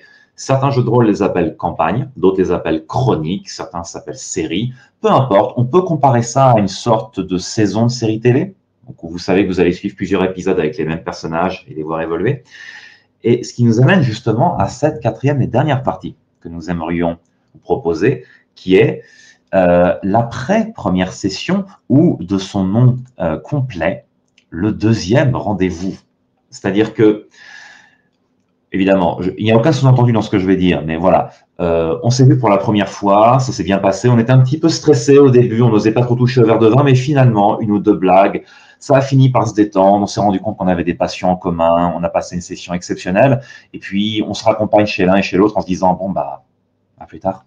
Voilà, et soudain, plus rien, et on se dit, ça c'est un vide finalement, peut-être que le jeu de rôle est très important pour moi, peut-être que je n'ai plus envie de vivre seul, sans jeu de rôle. Et donc, on rappelle la personne en se disant, est-ce qu'il n'y aurait pas moyen de... Enfin, j'ai beaucoup apprécié notre petite session, est-ce qu'on pourrait en refaire une deuxième? Enfin, si tu as envie, hein, bien sûr, moi, je ne veux pas forcer. Et là, dans ces moments-là, on va se lancer dans quelque chose de très différent, puisque le principe de la session découverte, c'est que souvent, elle est unique, ou mettons en deux fois, mais il y a un moment où ça se termine, il y a un moment où le scénario découverte va finir par se terminer. Et puis surtout, il y a un moment où on a envie de dire à la personne, je ne suis plus un débutant, je ne veux pas faire un scénario de découverte, j'ai envie de connaître le vrai deal, je veux savoir qu'est-ce qui se passe, qu'est-ce qu'ils font les rôlistes qui ont déjà un peu plus de bouteilles lorsqu'ils font une grande histoire. Donc, le deuxième rendez-vous, c'est souvent quelque chose qui va peut-être parler à des joueurs qui ont essayé le jeu de rôle et qui ont eu un retour très positif et se disent « j'aimerais en refaire ». Donc, évidemment, je pourrais vous répondre, vous pouvez faire plein de sessions d'initiation chez plein de compteurs différents. Voilà, bon, écoutez, en espérant que ça ne rende pas jaloux le premier, mais globalement, il y a aussi d'autres moyens. Vous pouvez, par exemple, demander au même compteur ou à un autre, si ce n'est pas possible, d'entamer une campagne ou quelque chose d'un peu plus régulier, de plus long. Car l'avantage des campagnes ou des choses plus régulières, c'est que contrairement au scénario découverte, vous allez vous lancer dans quelque chose de plus long terme. Et donc, souvent, le compteur vous proposera de créer votre propre personnage. Ce qui est, pour moi, une énorme partie du plaisir en tant que joueur. De créer son propre avatar. Et pas seulement de le créer dans le sens, ah oui, il va être bon dans tels aspects, mauvais dans d'autres. Non, non. Vous allez en plus créer son histoire. Et si le compteur qui est avec vous est sympathique et que le courant passe bien, il va même répondre à ça en vous disant, ah, c'est génial, tu ne sais pas qui est ton père? Ok, très bien. Je vais essayer de réserver un moment dans la campagne où il va peut-être y avoir une réponse ou un mini-scénario, un petit arc sur toi. Et là, on a l'impression d'être dans une série télé. C'est juste incroyable. Balthazar, je te laisse reprendre la Euh, torche. ouais, avec les clés du rêve, ce qu'on faisait, c'était que on pouvait faire séance découverte numéro 1, séance découverte numéro 2, numéro 3, pour aller jusqu'au bout du petit scénario de découverte, ou pas du scénario, mais de la petite aventure de découverte. Donc ça, c'est une option, c'est de jouer une histoire qui est quand même pas prévue pour durer non plus un temps tolkienien. Voilà, mais évidemment, quand les joueuses et les joueurs découvrent l'actual play, entendent parler du jeu de rôle, c'est une grande partie du fantasme et du plaisir, c'est cette espèce d'histoire dont vous êtes le héros, qui s'inscrit dans le temps et que vous écrivez vous-même. Bon, ça, c'est un peu, bon, en fait, c'est un peu ça le jeu de rôle. Euh, alors, oui, il y a plusieurs. Seth a déjà couvert la possibilité par exemple, de commencer une campagne avec le maître du jeu qui vous avait fait votre séance d'initiation. Donc, par exemple, avec notre assaut, les clés du rêve, c'est un peu ça qu'on propose. Mais il y a aussi, si par exemple c'est vous qui avez lancé cette première séance de jeu de rôle, voilà, vous avez lu un livre de règles, vous avez une idée d'aventure, vous avez une idée de monde qui vous fait triper, vous avez même inventé un monde. Vous faites les jouer la première session, mais si les personnages ne meurent pas tous, je suis sûr à 100% que les gens vont vouloir rejouer. Parce qu'on est limité dans le temps. Donc, à un moment donné, vous allez vous arrêter sur une scène et vous allez dire, bon, bah, on va arrêter pour ce soir. Et il y a toujours ce truc de, ah ouais, mais du coup, qu'est-ce qui va se passer? Bon, bah, si vous voulez, on essaye de lancer une campagne, quoi. Et donc, parfois, une campagne, ça se lance comme ça. Ça se lance juste de quand est-ce que vous êtes dispo, etc. Et toute la question du deuxième rendez-vous, ça va être justement de se mettre d'accord en groupe. Est-ce qu'on veut se réserver le temps pour jouer tous les combien de temps, etc. etc. Donc il y a la possibilité de continuer un scénario d'initiation, donc avec des personnages qui peuvent être pré-tirés, etc. Ça peut durer longtemps les campagnes comme ça. Et puis il y a l'autre truc dont vous a parlé Seth, qui est faire une campagne de jeu de rôle où vous créez vos personnages. Et donc du coup, que vous créez littéralement, que vous produisez des projections chargées de quife, comme disent les Anglais, de kiff, quoi, de vos personnages, quoi. Vous produisez des personnages que vous avez envie de jouer, vous reproduisez des héros d'enfance, des antithèses de vous, des extensions de vous-même, etc. Et donc ça, c'est super, c'est toute une phase en plus de rôle, vous allez écrire votre personnage, vous allez discuter avec le maître du jeu, il va l'insérer dans l'univers, et la campagne, ça va pas être uniquement... non, mais je raconte... bref. La campagne ne va pas être uniquement... de découvrir un monde et une histoire, mais ça va être aussi de découvrir comment vos personnages vont évoluer, comment les personnages dans le groupe vont évoluer entre eux, quelles relations vont se construire, et c'est une immense partie du plaisir. Et d'ailleurs, c'est même ce plaisir-là qui est mis en avant dans l'actuel play. C'est vraiment ce plaisir-là qui est mis en avant dans l'actuel play. Et c'est presque... Je comprends pourquoi ils ont fait ça. C'est parce que c'est peut-être la plus comment dire, c'est peut-être l'aspect le plus pur du plaisir du jeu de rôle, c'est qu'à un moment donné, le maître du jeu doit aussi être capable carrément de se détacher et de laisser les personnages interagir entre eux, les joueurs et les joueuses interagir entre eux. C'est ça qui est possible sur une histoire qui se prolonge. Et je voulais ajouter un truc là-dessus, c'est que le deuxième rendez-vous, donc continuer continuer l'aventure, lancer une campagne, en fait, la principale difficulté, c'est une question d'organisation.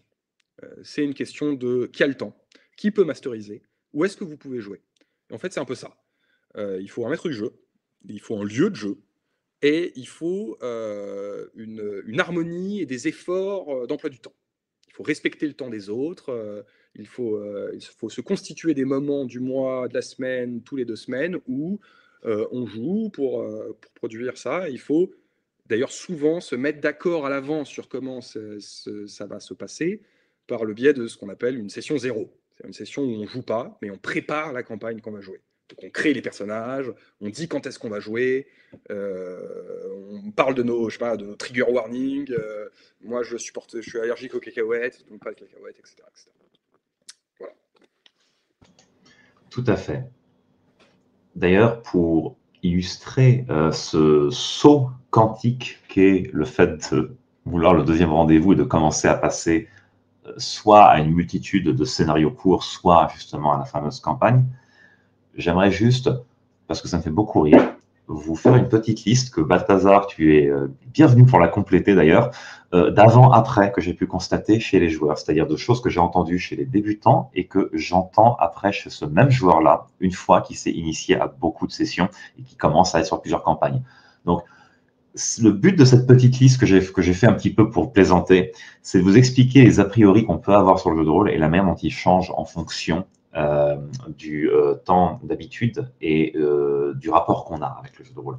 Donc, je pense que l'un des plus grands avant-après que j'ai jamais eu, c'est quoi, comment ça, 3 heures de session? Et généralement, au bout de 3-4 sessions, comment ça fait déjà 3-4 heures? Voilà. Ça, je n'ai jamais entendu autre chose que ça. Mais vraiment, je vous dis, c'est effrayant. Je suis sûr d'avoir fait découvrir le jeu de rôle à plus de 150 joueurs au moins. Tous m'ont fait ce coup-là, donc c'est quand même incroyable. Attrapez-les tous. Vraiment, je ne serai pas de rap, sache-le. Même si c'est théoriquement complètement de ma gêne, je ne ferai pas ce rap. Mais oui, c'est vrai. C'est incroyable à quel point la vision du temps qui passe est immédiatement modifiée avec le jeu de rôle et toute personne digne de ce nom serait intimidée à l'idée de passer 3 heures assis à faire la même chose. Moi, le premier, d'ailleurs, vu que j'ai tendance à avoir un peu la bougeotte. Et étonnamment, on s'y laisse faire. Donc ça, vraiment, dans le genre avant-après, c'est un des gros points. Je me permets un deuxième également qui me revient tout de suite.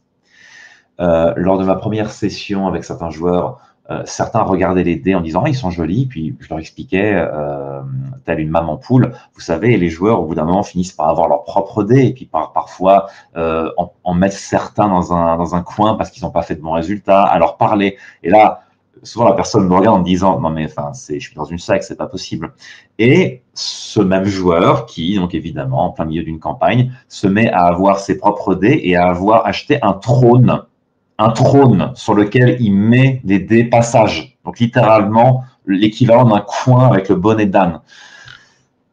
C'est très magique le jeu de rôle parfois. En fait, le jeu de rôle a l'avantage d'appuyer sur la fibre de croyances rituelles et magiques qu'on a en nous et nous rappelle qu'on est tous d'une certaine manière un peu superstitieux ou avec certains comportements très rituels. Et je trouve ça incroyable parce que ça rapproche beaucoup en jeu.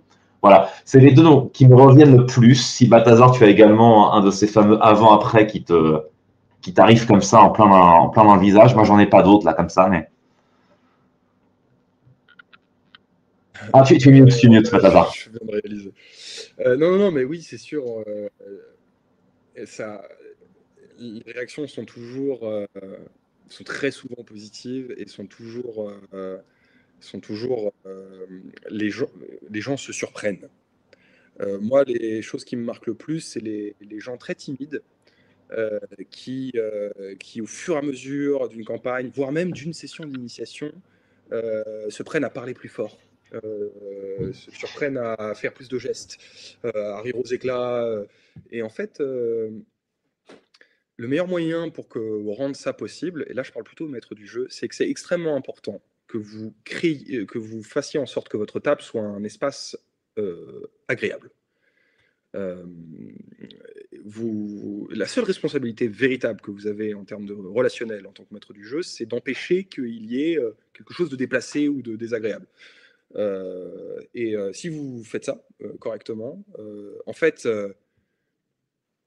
les gens vont vraiment se révéler parce que, en fait, c'est pas une révélation, c'est une redécouverte, puisque c'est littéralement un truc qu'on a tous fait enfant, littéralement tout le monde. On a fait semblant. Voilà, on a imaginé des trucs, on va dire que. C'est ça le jeu de rôle, on va dire que un peu complexe, quoi. C'est. Et donc oui, non, il y a oui, des gens très timides qui s'avèrent se révéler, des gens un peu introvertis, qui d'ailleurs à qui le jeu de rôle fait du bien, des gens qui passent par des périodes un peu pas cool, un peu solitaires, un peu ennuyés, machin, et qui en fait s'éclatent parce que voilà, il y a un moment où ils peuvent complètement se projeter dans un truc. Alors, je voulais ajouter juste un point. Le deuxième rendez-vous, il est extrêmement important que vous le fassiez si vous avez eu une bonne expérience sociale avec le groupe. Si vous avez uniquement une bonne expérience de jeu avec le maître du jeu, et vous avez trouvé que le maître du jeu était bon, que la maître du jeu était très douée, et vous avez trouvé que l'immersion était extrêmement agréable, et vous avez ressenti l'excitation du jeu, mais que l'expérience à table n'était pas hyper agréable, idéalement, il ne faut pas rejouer avec cette table.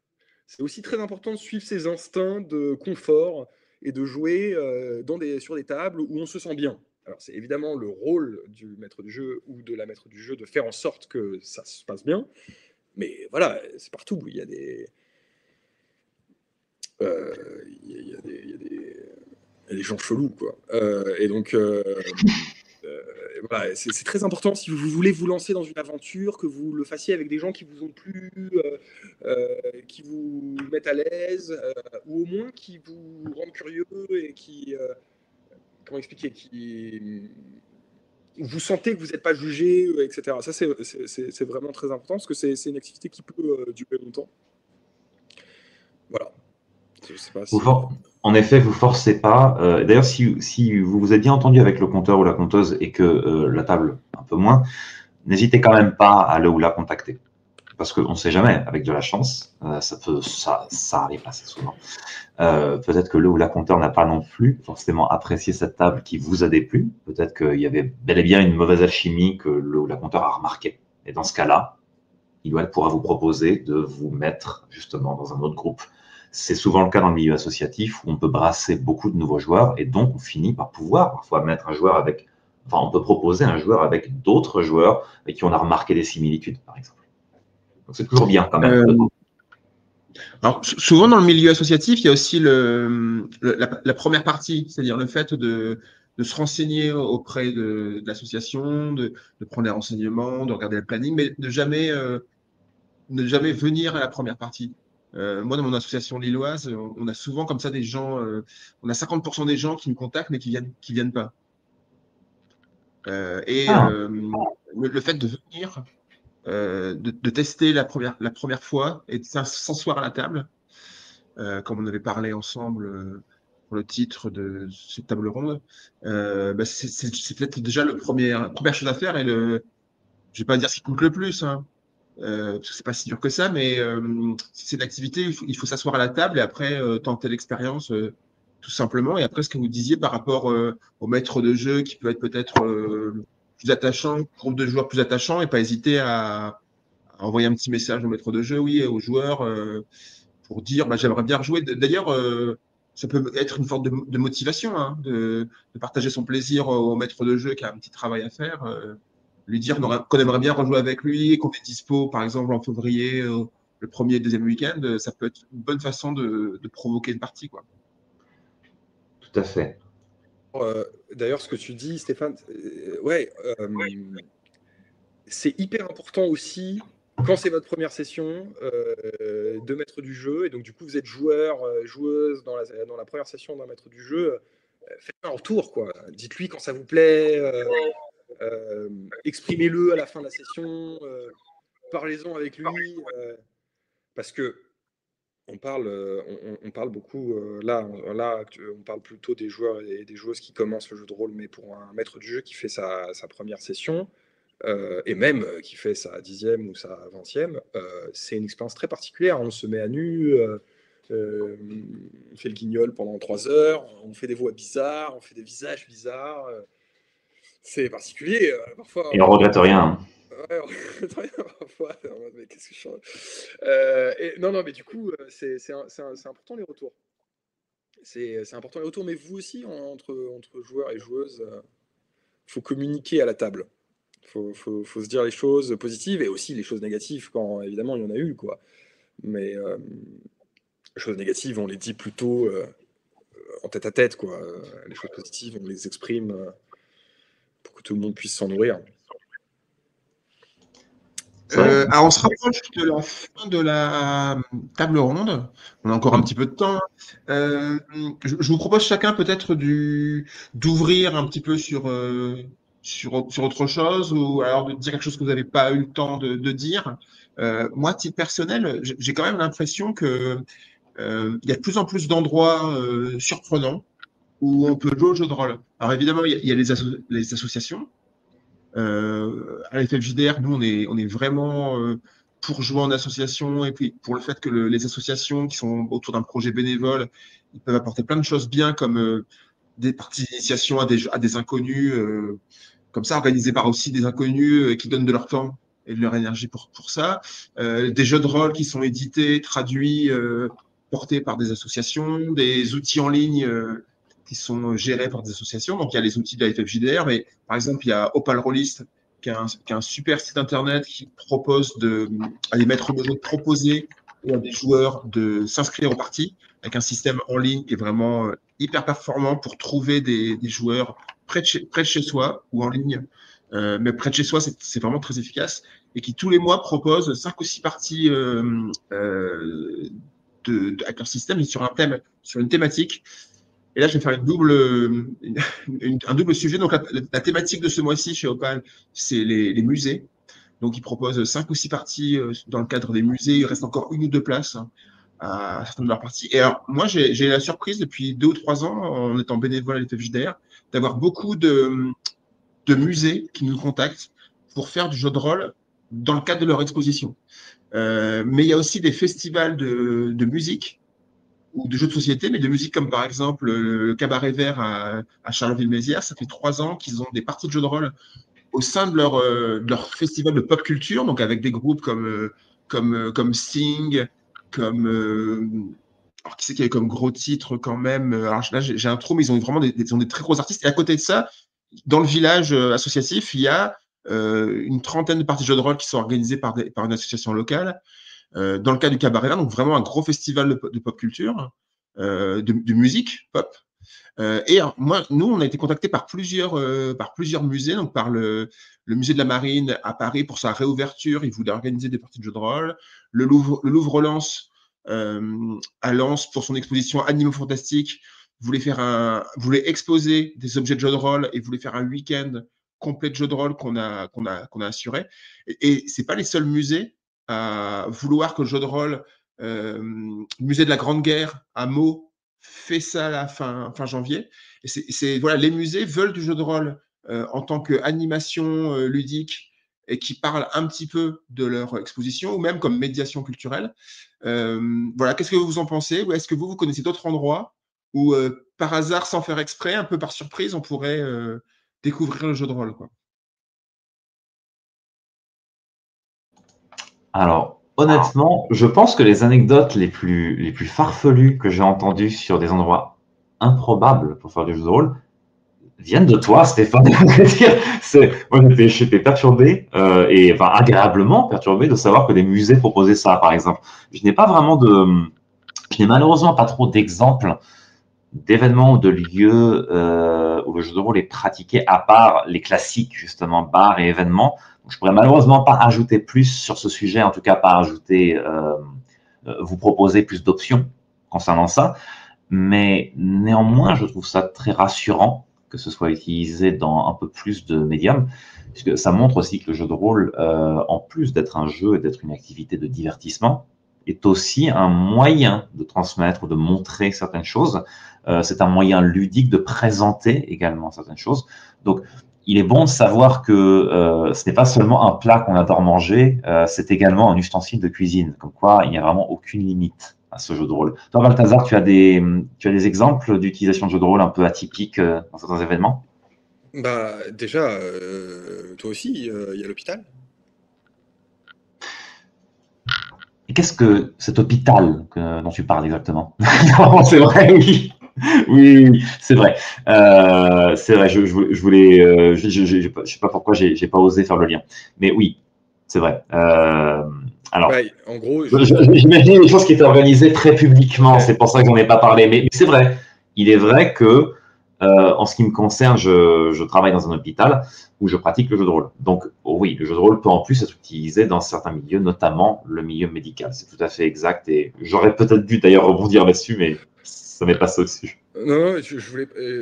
En fait, je pensais que c'était ça aussi que sous-entendait Stéphane, c'est-à-dire le rôle de l'initiation au jeu de rôle. En fait, je vous jette tous les deux sous mon bus. Voilà, il n'y a pas de souci. Oui, moi, pendant ce temps-là, je suis aveugle. Il me montre la lune, je regarde le doigt, littéralement. Et en plus de ça, je balance les secrets de Serrano. Je suis en fait.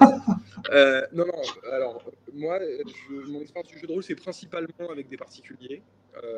Mon activité de maître du jeu pro, c'est avec des groupes de gens. Mais ma rentrée dans le monde du jeu de rôle pro, entre guillemets, c'est fait par le biais d'un lieu, donc par le biais d'une brasserie qui s'appelle La Chopine à Condé-en-Brie. Gros, gros pouce bleu sur Romain de La Chopine. Ouais, c'est une super jolie brasserie en bois, avec des jolis tonneaux, avec un super patron qui adore le Seigneur des Anneaux et donc qui voulait rassembler des gens dans sa brasserie. Et on a lancé des campagnes de Donjons et Dragons. Et d'ailleurs, dans les campagnes de Donjons et Dragons, il y avait La Chopine, sa version fantastique. Nœud de complexité à passage féerique, etc. Incroyable. Jeu de rôleception. Ah ouais, jeu de roleception, exactement. Tu buvais ton boc de bière et tu rentrais de l'autre côté du boc de bière dans ta version avatarée. Les joueurs n'ont jamais aussi bien joué l'ébriété, incroyable. Ensuite, sinon, il y a l'éducation. Tu peux faire du jeu de rôle pour les enfants à l'école. C'est un super. Donc, j'imagine que tout ce qui est activité périscolaire peut l'intégrer. Les médiathèques, comme je vois dans les commentaires. Voilà, les centres aérés, même les garderies, parce qu'on peut faire du jeu de rôle pour tout petit enfant. Moi, j'avais un copain qui faisait du jeu de rôle pour vraiment des classes de primaire. Alors, c'était. Mais non, sinon, j'ai pas encore. Alors, ce week-end, je fais une séance d'initiation au jeu de rôle pour les centres sociaux de Château-Thierry. Donc, on va dire que c'est dans la catégorie lien social, activité de commune. Mais je n'ai pas encore joué pour un musée et tout. Alors, même, ça me plairait beaucoup. Hein.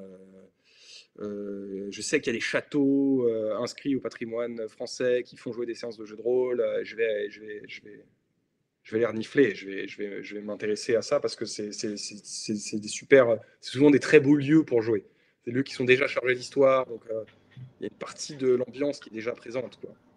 On peut commencer petit, mais disons que s'il y a la sœur de la cousine du patron du Louvre, voilà, si jamais elle est sur le chat, n'hésitez pas. On peut faire des séances on peut faire des improvisations en mode la vengeance de la momie, la malédiction du pharaon. C'est facile pour nous. C'est ça, juste mettez des emballages plastifiés sur les toiles, vraiment, recommandation. Hein. Et tout à fait. C'est vrai qu'il y a le jeu de rôle avec les enfants aussi est une très bonne remarque, Balthazar. En plus, alors j'en ai fait en plus, donc c'est vraiment aussi quelque chose qui est c'est un autre animal, on va dire, le jeu de rôle avec les enfants, parce que on pourrait croire que c'est plus simple parce que c'est littéralement le jeu de rôle est une sorte de transposition de ce qu'on a fait en étant enfant. Mais comme j'ai tendance à aimer le dire, quand quelque chose est fait pour les enfants, ça devrait être fait avec 100 fois plus d'attention et de méticulosité.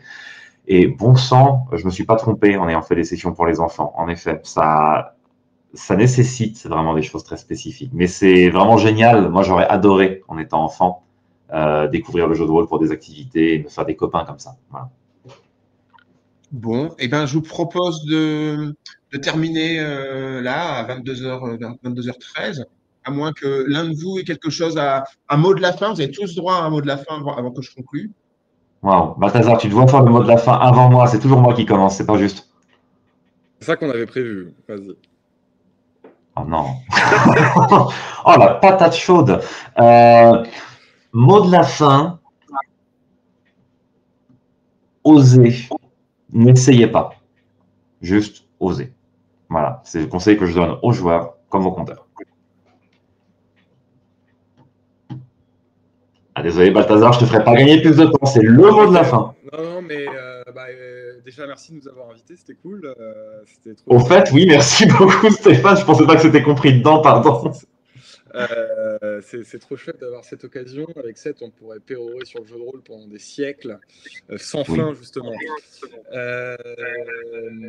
Non, mais écoutez, le mot de la fin, c'est le début. Voilà, essayez de tenter une séance d'initiation. Trouvez-vous un bouquin de règles, inventez des règles, rassemblez la famille ou les amis et parce que c'est chouette comme activité, quoi. Puis c'est plein de choses croisées. Oui, et pas que les ligaments. Non, et pas que les ligaments, même si vous pouvez vous les faire, clairement.